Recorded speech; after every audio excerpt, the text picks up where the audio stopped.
News a service of Barong Insurance Agency. A new Route 66 monument in Weatherford.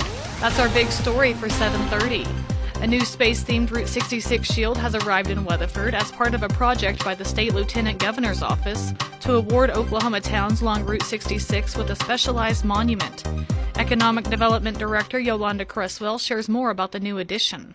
Through the process, I had to fill out surveys, the history of Weatherford, and just did a whole thing. And then they had a design team that designed one. And there's a few things that they put out, and we finally agreed. Our spaceman is so popular throughout the United States, so we really focused on that spaceman, and it came with the colors, our tourism logo, and then it just all came together. But what's exciting about those, each shield was sponsored by businesses or corporations throughout the state. So ours was paid for by PSO and Devon. The shield came at no cost to the city of Weatherford and is located in front of Jerry's Diner. A meet and greet with Congressman Kevin Hern, who is the Oklahoma Republican nominee for the United States Senate, will be held today at 11:30 at the Frisco Conference Center in Clinton. The event will allow local residents to meet Congressman Hern and discuss what's happening in the area. Clinton Public Schools Superintendent Nathan Meggett discusses recent enrollment numbers for the new school year. Looking at enrollment numbers, it looked like we were about 1,838 kids, which would be a little bit up from where we ended last year, probably about 25 kids. Our virtual academy had 43 students enrolled, and 10 of those are students that were previously in another virtual charter school that have either come back to Clinton Public Schools or decided to transfer in and take advantage of our virtual academy. Meggett says all virtual learning options are being utilized, including synchronous, asynchronous, and blended learning, which allows students to do learning virtually and in person. More news coming up next. Here's Jeff Barong. We try to show our clients integrity, honesty, and compassion when we're working with them. You can get insurance all sorts of places. The most important thing for us, and it's knowing that you're getting not only really good service, but you're also getting the insurance know-how to make sure you're getting covered as best as the market is going to allow you to be covered. For all types of insurance, it's Barong Insurance, the agency service built. Barong Insurance. Renovations to Parker Hall on the Weatherford campus of Southwestern Oklahoma State University will allow for more nursing students, says President Dr. Joel Kendall. Nursing is on the first floor, psychology is on the second floor, and what's happened is for the past couple of decades, the third floor has just been vacant. There was a lot of renovations that had to be done for anything to be up there. We also got some money from the legislature. It's called deferred maintenance money. Because of that, we were able to finish out the third floor of Parker Hall. Functionally, what that's going to allow us to do is double the size of our nursing program. It's needed. We have a nursing shortage. We have our great traditional BSN program with Alyssa Saunders running it here in town. It's just full. Dr. Kendall says the additional space will allow the university to now accept 50 nursing students each in the fall and spring semesters.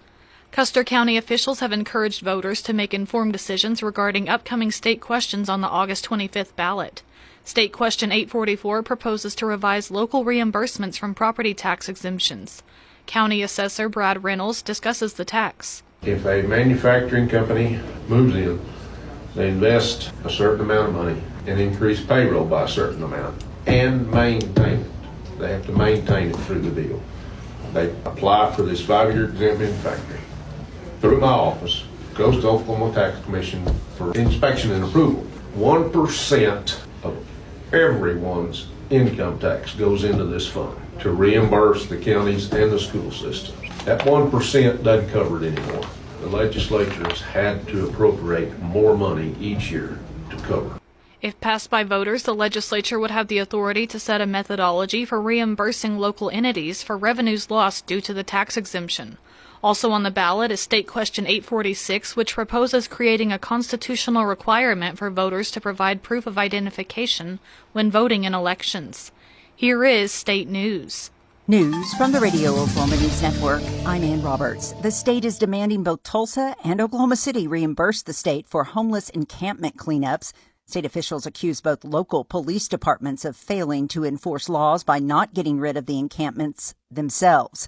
Now the state is saying both cities should reimburse the state. The bill in Tulsa is over $520,000. In Oklahoma City, the cost was over $375,000. A dispute between Osage tribal leaders. Radio Oklahoma's David McCollum has details. Earlier this month, we reported the Osage Nation was facing an $11 million shortfall that forced one tribal school to close. Now, the Osage Congress says there is no shortfall and is asking Principal Chief Joe Tillman to explain the discrepancy between his earlier financial concerns and the budget he approved this year. Tribal Congress documents show a surplus of more than $23 million.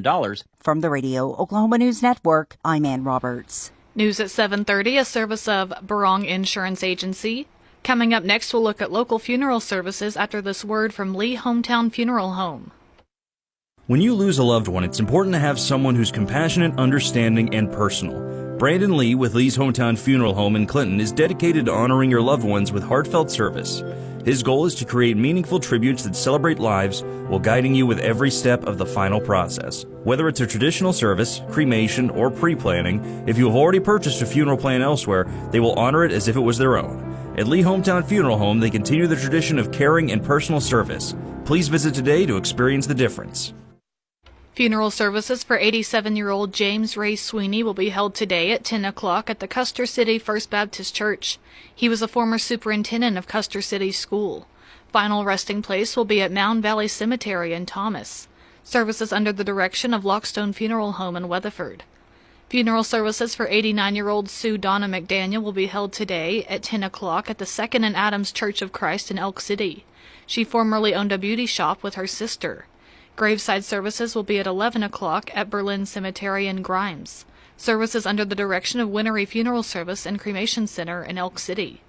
Funeral services for 90-year-old Juanita Francis Dilliker will be held Saturday at 10 o'clock at the Arapahoe United Methodist Church. Burial will follow at Arapahoe Cemetery. Services under the direction of Lee Hometown Funeral Home in Clinton. A memorial service for 85-year-old Lee Allen Partridge will be held Saturday at 10 o'clock at the Nazarene Church in Carnegie. He worked as a fertilizer manager for the Farmers Co-op Mill and Elevator in Carnegie. Services under the direction of Ray and Martha's Funeral Home in Carnegie. A memorial service for 60-year-old Jeffrey Scott Jackson will be held Saturday at 2 o'clock in the Winery Funeral Service and Cremation Center Chapel in Elk City. Today's funeral notices are a service of Brandon Lee at Lee Hometown Funeral Home in Clinton.